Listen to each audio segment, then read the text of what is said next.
All right. Well, first of all, let me begin by thanking Honeywell for putting on this important and impressive aviation leadership summit, and really blessed to have the Secretary of Transportation kick this off.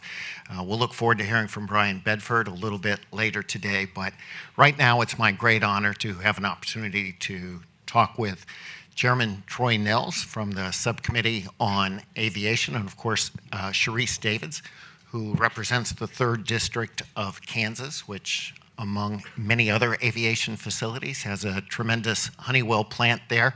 So we're really excited about the opportunity to talk with these two recognized leaders on Capitol Hill. And Chairman Nehls, let me begin with you.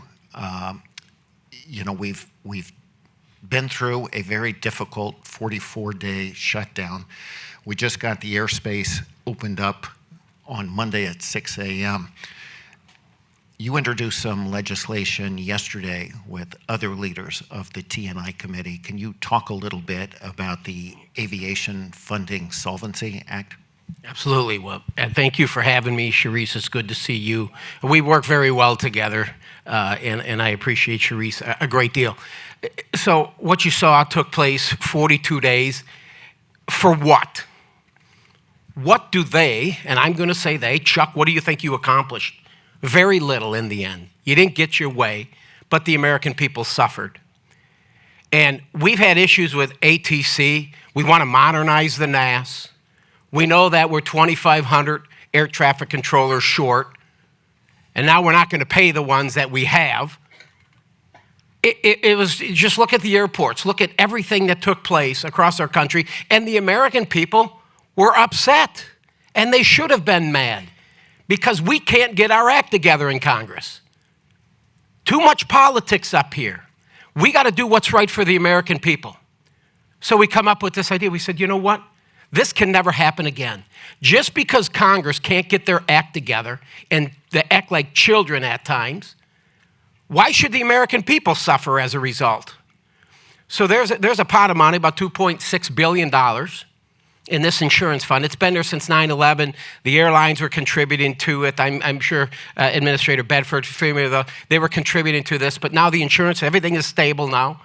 So what we're trying to say is we're going to introduce legislation. We're working with the administration, make sure we do this right. Work with the administration that says, should government ever shut down again, that we continue to keep the ATC controllers, keep them paid, keep them up in those towers to make sure that we can have a safe aviation industry while Congress is trying to do these negotiations. And I hope Sharice feels the same way, I will do everything I can to support that man, Mr. Bedford, Administrator Bedford, to make sure that the FAA continues to run should we ever have another government shutdown. It should never, ever happen again. And so that's my commitment to this, to you and the American people. We have a pot of money. There's a pot of money there. It's a couple $2 billion. And we're going to use those monies to make sure that we keep the FAA operational should we ever have another government shutdown. All right. Yeah. Congresswoman Davids, let me go to you. You and the chairman have been doing a lot of meetings, a lot of outreach with different sectors of the aviation community to get ideas for how best to both implement the FAA reauthorization bill that was passed, but provide insight into the brand new air traffic control system. Can you talk a little bit about how those roundtable meetings are going? Yeah. Well, good morning, everybody. Sharice Davids, Kansas 3rd. I know you already said that, but I'm contractually obligated to say it. So a couple of things. One, I do want to share a little bit about how I'm a nerd and process-oriented, and I'm actually really excited and appreciative of Chairman Nehls and the full committee chairman, Sam Graves, and ranking member Rick Larson for introducing that legislation. My office is reviewing it, and I have to wait for my memo to sign on. But I do want to say that, to me, that is actually like such a great example of the way that the T&I committee is actually, I'm just going to use this word, functional, and that we have managed even when, you know, it's like we're obviously very different, even personalities, but like we are working together to try to actually get stuff done. And that, to me, is probably one of the most important messages that I hope you guys take away from this today, is that when it comes to things like aviation, when it comes to our country's infrastructure, when it comes to modernization, that we're trying to figure out how to be as pragmatic and realistic about the problems that are in front of us as possible. And that piece of legislation is one example, and this working group is another example. Like, the actual working group meetings that we've been having, they're substantive, they're pragmatic. We're asking like in the weeds questions that you want to see members of Congress asking about as we look for ways to actually bring our NAS into not just to get up to date, but how do we make sure that we're thinking about the future and that we don't fall behind any further. And so, you know, I can tell you that getting the chance to be part of the working group has been it's been so informative. Thank you to everybody who's participated in that and helped us really dig deep, because that's what it's going to take. It's like Chairman Nehls already said it, like the politics, the gamesmanship, that kind of stuff. There's, you know, it is what it is. There's a place for it, but this working group is not that place. This working group is for us to get the substantive work done. Well, yeah, let's give a clap for that. And I know I see Jim Viola over there. We had an opportunity to be part of one of those working group sessions, so it was great to see that in action. So you've seen it. I have.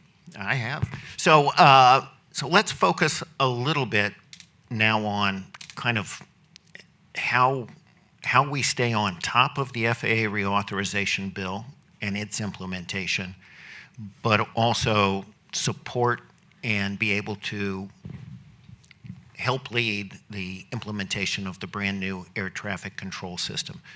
What are your thoughts in terms of hearings and other things that you will look to measure and kind of the cadence for the year ahead? Well, I think Secretary Duffy mentioned that the 12.5 we had in the One Big Beautiful Bill, whether that's a down payment or not, but I tell you, $12.5 billion is a lot of money. I mean, we're talking about trillions now, thinking, well, what's the hell's a big deal? It's only $12.5 billion. No, it's $12.5 billion, and now they have it. The administration, the Secretary, the FAA, they have that money. But it is incumbent upon me and everybody else in Congress to make sure that we know where that $12.5 billion is going to go. I think the federal government's response to most tragedies and everything is just throw money at it, and it's going to solve the problem. But that doesn't necessarily solve the problem by just throwing more money at it. Some of you probably in this room a little familiar with NextGen. Maybe some of you aren't this and that. But when you look at the IG's report, about 16% of NextGen was actually deployed into the system. 16%, it was billions of dollars. So if you think I am not just going to throw another $20 billion in their direction if we can't hold them accountable for the 12.5. I believe that they will produce results, because I believe Brian Bedford, you got Chris in the back, Chris Rushlow in the back. I believe Brian Bedford is the right guy at the right time, and I have a lot of faith and confidence in him. We have met several times, Brian, and you know that we're going to hold you accountable, and you said, you damn straight, hold me accountable. If we're going to try to get another $20 billion, whatever the number is, and Sharice and I are going to have to try to help lead this and try to find a way to get Congress to approve more money, to give more money to this problem, we're going to have some metrics, and we're going to have some very positive results. And I believe the people are in place to do this. I'm all about modernizing the NAS, the National Airspace. We need to do it. Little concern about staffing issues with air traffic controllers. I mean, they were on life support, and then all of a sudden we get the shutdown, and now you got people that weren't showing up to work. So I'm a little bit concerned, but I'm also want to make sure that we have the resources to do this. I'm concerned about timelines. Everybody says we want to get it done in 3 years. That's a little ambitious, a very lofty goal, 3 years. I don't know how you're going to do it. We will try. I will not get in the way. But we just got to make sure that permitting reform, it's going to take Congress. In order for you to be successful, for the American people to be successful, it requires industry, it requires Congress and the administration, the FAA specifically, to all come together. I think we've done that with the Modern Skies Coalition. This is bipartisan. I can't do it without Sharice. She knows it. And she knows we got to work together, and we're doing exactly that. But there also has to be some accountability in this, because we can't fail this time. We can't fail. The American people deserve to be able to take their families and fly these 29 million miles of airspace that we have. And we must hold the administration accountable, and I believe we can and we will. That's titanium status for anybody who's curious. Just kidding, 29 million miles. I'm like, titanium status. Never mind. Okay, sorry. I'm trying to make a stat. Well, let me, so you've mentioned Modern Skies, and Congressman Davids, you mentioned the bipartisan support for doing this. It seems to me that this is so fundamentally different than where we were with NextGen. With NextGen, we had a very vague plan. We had very unclear timelines. We had people kind of all over the map. And I think, when we gathered on May 8th at the Department of Transportation, what was rolled out was a plan that was new in terms of its specificity, in terms of its scope. It's different in terms of its funding. We've got alignment, both sides of the aisle, on both sides of the hill, 60 associations together, clear leadership from the president on down. And so there is momentum. The question is, how quickly do we come back? And I think when you walked in this morning, you said, we're ready to put the foot on the gas. So can you talk a little bit about how we jumpstart that? We're expecting to have the integrator named in a matter of weeks. We just heard. Talk about how you want to have dashboards or other things that when you talk about seeing progress, what is it you are looking for? And an encouragement to move forward faster. Well, thank you, and Sharice, pipe in here at any time. But so we immediately thought, okay, 40-something days. We wasted 40-something calendar days. So now we're back to work. We're going to be back in 3 weeks in December. So we come up with the idea, how can we make sure that we never allow FAA not to, we got to support the FAA should there ever be a government shutdown. So we're going to have some legislation. I don't know when the markup's going to be, but it could be in December. It's maybe in December. But so now it is incumbent upon us to continue on with these roundtables, and I think we've been very successful with those, Sharice. But I tell you, Congress, there's 435 people up there, and nobody lacks self-confidence. But we do not have the answer. We do not have the answer on how to fix this problem. Modernizing the nest, what the hell does that even mean? So these roundtable discussions were the only way to get this done right this time is we need to listen to the industry, because what we've learned in these roundtables kind of floored me at times. I said, what do you mean? How long has this technology been available? This could fix this problem. I said, why haven't we deployed it? Well, because nobody is listening. You can't get people at the FAA. It has nothing on you, Brian. This was before your time. You couldn't get the FAA to listen. You couldn't get anybody to listen. Well, now you have members of Congress that are saying, in order for us to do this and get it done right, we need to be more accepting and listen to industry. And that's exactly what we're doing. We're listening to the industry. I was floored when they talk about $4 billion. Hey, sir, we got to get the copper out of the ground. Got to get the copper out of the ground. I said, copper's in the ground. What are you going to do? We're going to put fiber in there. I said, fiber, is that some AI stuff? What the hell's fiber? Fiber's been around for 20 years. And now, because we have 67 people perish over the Potomac, now we're actually going to install fiber. We are so far behind. And in my humble opinion, we should almost be ashamed of ourselves. We are the safest. I get it. We want to be the gold standard. I get it. But we are this close to having something catastrophic take place in our country, and we have a responsibility to everybody in this room, the American people everywhere, to get this done right, and we have to put the foot on the gas. We got the right people in place. I am all in, and I will support Administrator Bedford on what he needs to make sure that he can lead an organization that keeps this country flying, keeps it done safely, right? So that is my commitment to you and everybody else in this room. We got to get it done right this time. And so I will be working with Chairman Graves, Ranking Member Larson. As I said, we are a committee that get along. We work very well together. FAA reauthorization was unanimous. Remember, I mean, we have our hearts. Our hearts are in the right place as it relates to transportation and specifically aviation safety. And we're going to continue to move the football forward, but we have to be a little aggressive. We have to be a little aggressive, support this administration, and make sure that the month of December is not wasted.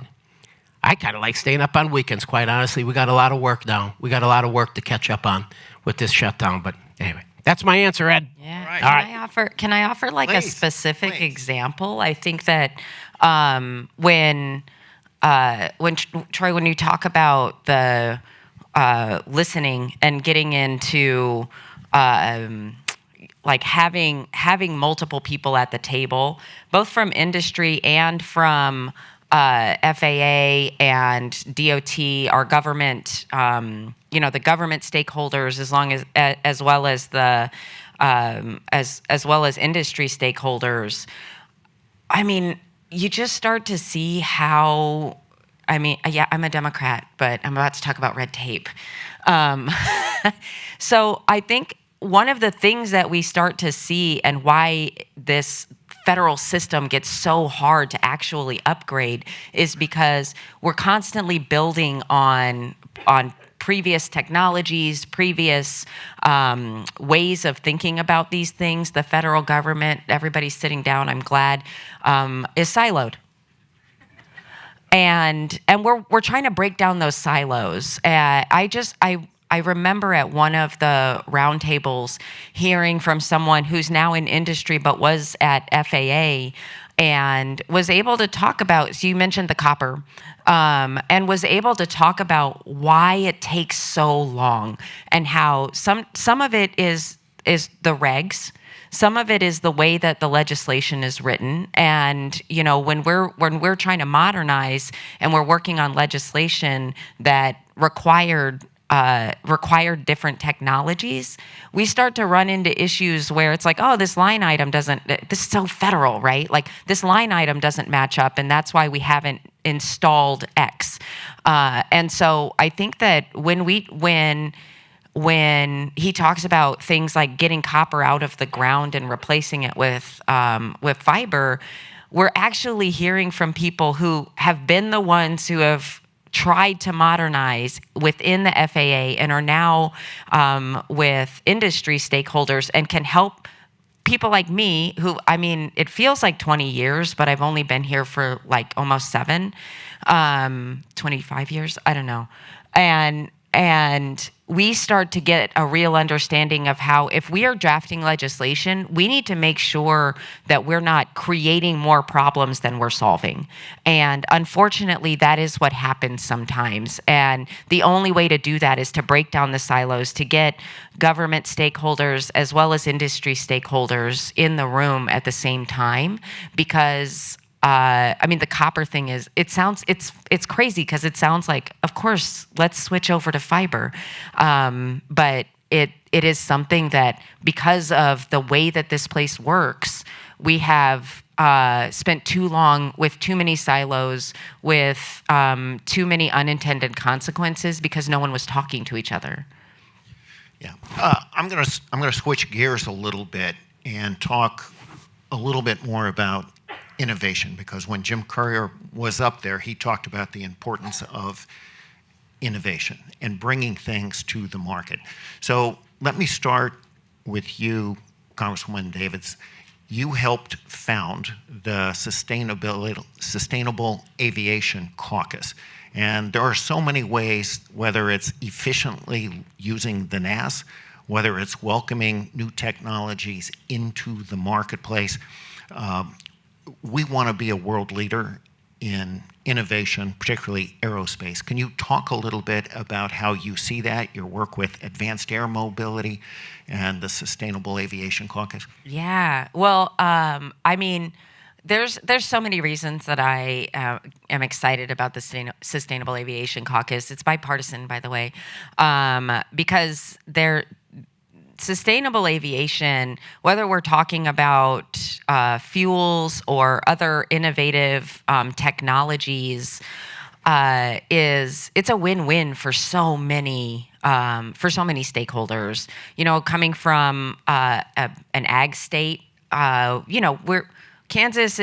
we still consider ourselves the air capital of the world, but we're also the wheat state. You know, we've got a ton of ag. It's our biggest economic driver in the state, and when you've got something where innovation and ag and aviation all can come together, we got to tap into that, you know? And so I'm excited about the prospect of sustainable aviation fuels.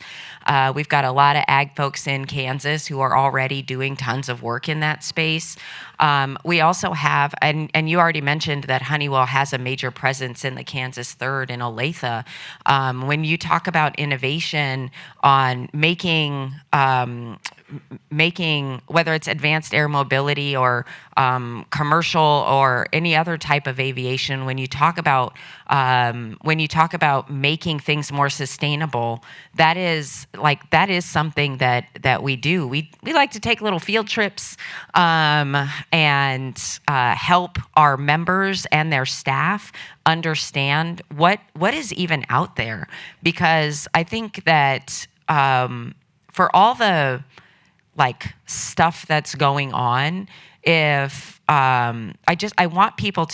always want people, especially at home, to know that there's some really cool things on the horizon. There's really cool things that are happening right now, and that stuff might get drowned out, but when it comes to advancements in sustainable aviation fuels and the ways that can be helpful for our farmers, and the ways that it can be helpful for our companies like Honeywell and all of our aviation sector, I just think that this is exactly the kind of stuff that we need to see more of, and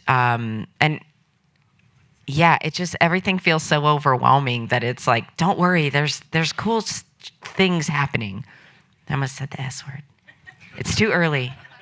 I don't use those words until after 5. So. All right. Well, speaking of innovation in... I concur. Yeah. Speaking of... Write that down.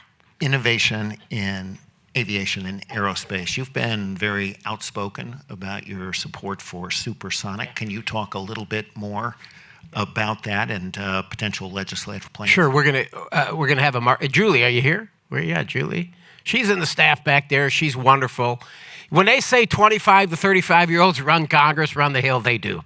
But Julie's here. So, no, we're going to have a markup. A markup, if you don't know what a markup is I've introduced the bill on the House side, on the Senate side. I don't know if it's Jim Banks. I believe it's Jim Banks. But it's getting supersonic into our NAS, right? Back in 1973, we had the Concorde said supersonic. They banned any supersonic flights over the United States. I said, that's 1973. I think there's technology out there.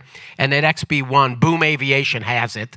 They've tested it several times now. 2025, very successful tests. So the idea to think that grandma's going to be having a cup of coffee in her kitchen and that boom is going to come and break the window, it's not happening. The boom has hit in the ground. The technology's there. So we need to get this technology out there and deploy it. So there will be a markup. We will be in the House on the T&I committee in December voting on this. It's going to pass. Sharice, I think you've co-sponsored this with me. Yep. I think she has, absolutely. It's passed, and now it's done. It's done. Sharice says she's on board. It's done. So we're going to get this done in December and then get this over to the Senate, and I think we have support over there. So it's just looking at all this technology that we've seen over the years, and they just couldn't get anything done because nobody communicates. Very few. I shouldn't say nobody. That's pretty blanket. A lot of people just don't communicate. Now we have a group in place. We have the administration in place. Everybody's on board. And so I'm going to be proud of that. I really am. You're concerned about China. They're doing it. China's doing all this other stuff, and we're just sitting on our hands here in the United States thinking, what the hell? We're asleep at the wheel. How many times we sleep at the wheel? So I'm excited about that legislation, and I feel very confident that will be on the president's desk. Well, I'll tell you. Can I? Oh, yeah. No, I was just going to say that, Congress, Kansas. I'm sorry. In Kansas, we actually had we're part of a pilot supersonic airspace pilot, and again, it's something that our governor was all in on. Our Senator Jerry Moran, for sure, big leader in that, and so I just I guess a longer version of I concur. All right. Well, I love this conversation that we're having because among the things it's saying to me is that sometimes either the congressional rules, the federal budgeting rules, just the laws and regulations don't always fit the technology that is coming forward. Well, and things are moving so fast. Innovation is happening so fast. And again, I'm glad everyone's sitting down. The federal government doesn't move that fast. But you are. But asking, we could. You're asking questions now. So, why are we prohibiting supersonic over land because of where technology was 50 years ago instead of what are the opportunities today? And I think we're seeing that across the board with building a brand new air traffic control system. We're saying, why haven't we deployed fiber? Why don't we have digital communications rather than analog? And now there's that push. Let's focus on what is holding us back and use the technology of today to move forward. Well, the only way that's going to get done is it's going to take Congress to listen to the industry. Listen, I don't have the answers to all our country's ills. If you think I have the answers to how we're going to modernize this national airspace, you're giving me too much confidence. You're giving Congress too much confidence. It requires the industry to come and tell us, this is what we need to do. Guys with the gray hair, women with the gray hair around the temples. Guys with the gray hair around the temples, you've been doing this for 30 years, right? You know what's broken. You know. It took Congress to go out there and reach out to you with these roundtable discussions, say, okay, what's the fix? Sir, we could have fixed this 10 years ago, but nobody was listening. Nobody was listening to us. And I think shame on us for not having this resolved 10 years ago. Maybe the Potomac, the accident should have never happened. I hear a lot of that. I tell you, what frustrates me, and I kind of lean forward in the saddle because I'm going to get a little hyped up here now, but when I have to sit down with the families on that American Airlines, and Sharice, you've done it too, and they look at me and they say, sir, and I apologize. I apologize to them on behalf of Congress. That it should have never, ever happened. It should have never happened. But when that young man lost his fiancée, he looked at me, he said, sir, you need to be our champion. Will you be our champion? And I said, Charles, hell yes, I'll be your champion, brother. We can never allow that stuff to happen again. Seems like the military has all these, they can just go fly anywhere they want, supersonic with their jets, this and that, but why can't it happen in our industry, right? In commercial. So I believe that you have, we have the right people in the right place. Chris has been around a long time in the FAA. We've got the great administrator, Brian. We've got a secretary. We've got the greatest president in my lifetime. We've got the people in place. We have the passion. We have the desire. We have the Modern Skies Coalition. I think you've said it before, Ed. I think this is the first time everybody's kind of sitting around at a table talking about this. Now is the time. Now is the time. And I am very passionate about this, and I'm going to do every damn thing I can to make sure when we modernize this NAS this time, it's done right. All right. That's a great way to end because you said the time is now. We've got the leaders in place. The time is now. The leaders are in place. Thank you so much, Congresswoman Davids, Chairman Nehls, for being part of this. And thank you, Honeywell, for giving us an opportunity to be up here Thank you, today. guys.